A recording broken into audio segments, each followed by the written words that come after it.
You are listening to Aging Issues Radio and Joe Soricelli. This is the station that will help you age into and through retirement. We bring advice and education on all of the issues that we face as we get older, offering financial and life strategies. Hope you enjoy the subject matter and our down-to-earth and simple solutions to the problems we all eventually face. While the issues are not unique, the solutions are for you.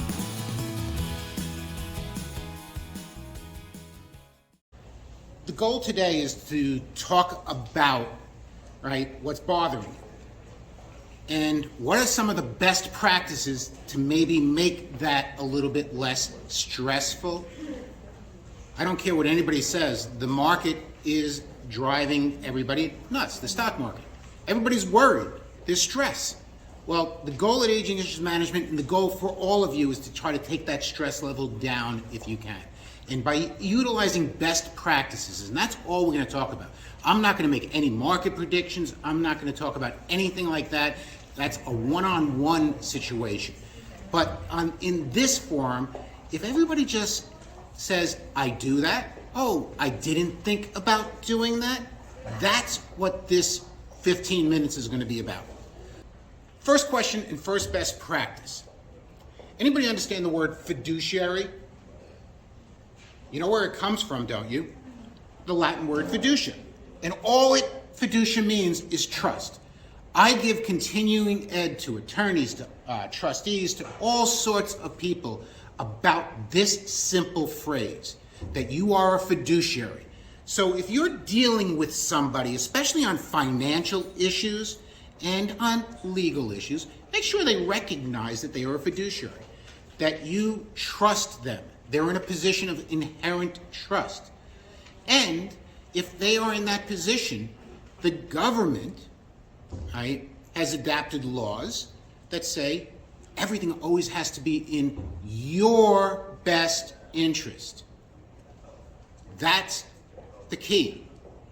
From a financial planning or a financial perspective, there were laws enacted about 8-10 years ago that said they were called the best interest laws. Now they spun off of a couple of other things, which I'll show you, that if you're dealing with an advisor, you have to understand they have your best interest. They recognize themselves as a fiduciary, which is always important. But then there's a second stage of that. Right? It's called the customer relationship summary. If you or your advisor talks to you about anything to deal with your finances, and especially if there is a recommendation attached to it, not just a review. If they come back and hand you, here's your portfolio review, anything else, great. But if they sit back and say that you should maybe make some changes, they need to deliver what they call a customer relationship summary. And all this summary does, and it's based upon the law. This is mine. My financial services company is LPL Financial. That's my broker deal. It's JP Morgan. It's it's the equivalent of any of those. But there's a specified form that they have required, that they filed with the SEC and the NESD, to say we're explaining what's going on. Now, what's in it? It's the services that they're offering and how they get paid. You ever realize that? Everybody wonders, oh, it's free. Anybody know much that's free in this world? No. So this is these are best practices. Make sure the person you're dealing with is a fiduciary. Make sure he hands you if it's a financial issue, they hand you what they call the CRS. It's going to look something like this, but it's going to be usually 1, 2 pages, 3 pages, and it's going to list services and all. But that's so important, because if they're charging you for something, you should know what they're charging you for. Next slide. What worries you? All right. As I said, I'm not going to focus on any of this, but everybody is aware that the stock market is going up, down, and you turn on the radio and so-and-so predicts we're going to go into a recession, so-and-so predicts we're done with it, so-and-so predicts that. I'm not going to talk to you about the future. I am going to talk to you about something that I call the best practices to alleviate the stress that we talk about with this. The next slide. The next thing, everything's costing more. The only thing that's gone down recently, but it costs more, is gas. Although it's going back up, and everybody's noticed that. I paid $3.39, now I'm paying $3.69. I can't tell you what gas is going to be. I can't tell you there are issues internationally with energy, and they're now becoming political issues, which I hate when things get politicized. But it's just the way it is. So what do we have? We have a stock market that's like a roller coaster. We have inflation that's significantly higher than it was last year. So everything's costing more. So how do you overcome these two major objectives? Next slide. What does it yield? Worry. Worry. If I look around the room right now, I can't see a lot of people have masks, so a lot of people will put their hands just like this and say, I don't know what to do. Well, swing back to the first slide. Find a trusted advisor. It doesn't have to be one, it doesn't have to be two. Just find a person that you trust, that you will take advice from, and if they tell you they know everything, they usually don't. So, go to a second person. Next slide. All right. I talked about the roller coaster. Does anybody in this room know what is known as a risk tolerance? Goes back to great. That's the key. What is your individual risk tolerance? Because while stocks are down and maybe you should make some changes, but if your risk tolerance says you have a time horizon of 5, 10 years, or in this room, maybe you're investing for the next generation, maybe you should own certain growth stocks which have higher risks.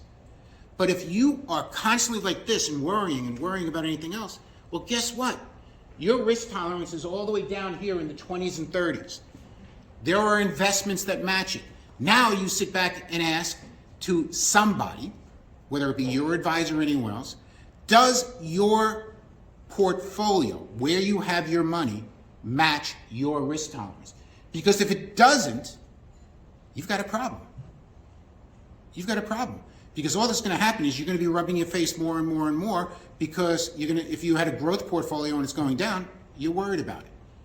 Next slide. Let's talk about inflation. Everybody here should have some form of a financial plan. Some form of a financial plan. And what I mean by that, it could be simply a monthly budget.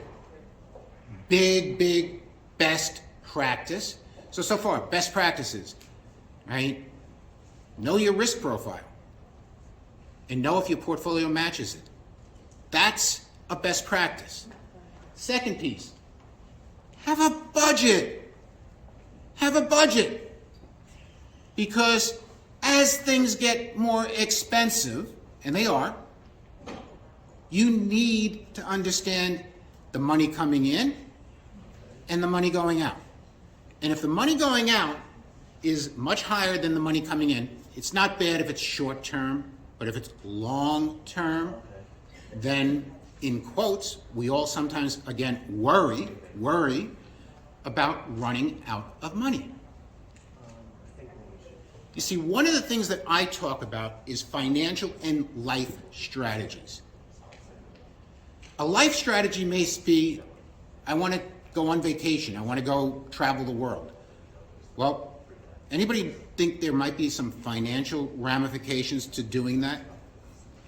A life strategy may be, I want to gift my kids enough money to buy a house. Well, guess what? It could affect your retirement or your life. So there's these financial and life strategies that emerged. But if you do analysis, if you invest appropriately, and you have a budget, you start to have two major pieces of a financial plan. Next slide. When you have a financial plan, it's relatively easy to do projections. We have an idea of what your investment portfolio should return. Lately it's negative, but should return in the long term. right? And we have what your expenses are going to be. So any decent financial planner or advisor or fiduciary should be able to produce some form of projection. The only thing I tell every client of mine is they say, oh, wait a minute, in 2035, I'm only going to have this. And I tell them with 100% certainty that the numbers will be different. They could be better, they could be worse. So you don't look at a financial plan every 10 years. You should have updates. Most good software with good fiduciaries, good planners, give you access. You can look at it every day. I don't recommend it, but you could look at it every day if you wanted to. Next slide.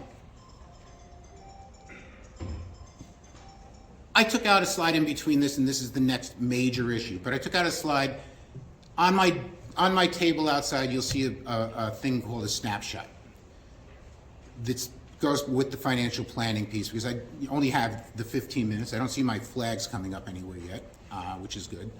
But with a financial plan, or you can get usually a snapshot that's simply going to summarize your assets, summarize your liabilities, give you a projection of where your assets should be, give you a projection of where the expenses should be, and then give you a probability of success.